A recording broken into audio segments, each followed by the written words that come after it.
Ipapaliwanag ng Ino-Pilipino ng detalyado kung paano unti-unting nagtatagpo ang science, metaphysics, spirituality at religion sa isang batayan na magbabago at mag-angat sa pag-unawa ng tao sa creation at sa Creator.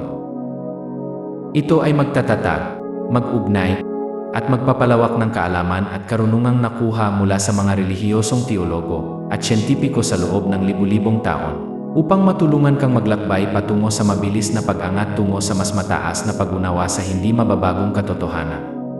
Ang Ino-Pilipino ay hindi magpapakilala ng isang bagong relihiyon, moral na kodigo, o positibong paraan ng pag-iisip, ngunit magdadala ng isang bagong pananaw sa Diyos bilang lumikha at isang mas malalim na pag-unawa sa existence na nagbigay sa atin ng buhay batay sa mga bagong tuklas sa science mula sa lahat ng sangay nito.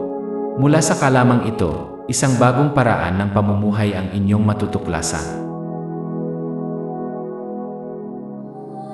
Bagaman itinuturo ng mga sinaunang tao na ang Diyos at agham ay hindi maaaring magkasama at dapat paghiwalayin, mahalagang tandaan na ang science ay isang kasangkapan lamang upang pag-aralan ang mga nilikha.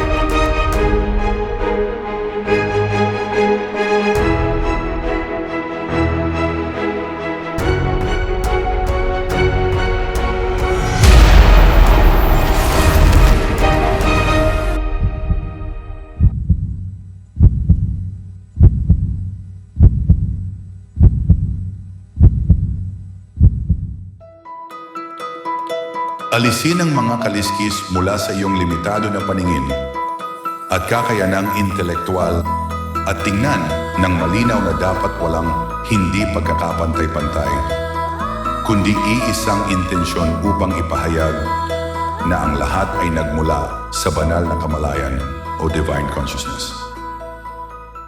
Subalit ano ang consciousness o kamalayan? Well, for such a choice to be made, we need to scientifically, mathematically, and logically bring in a new element into physics. And that element is consciousness.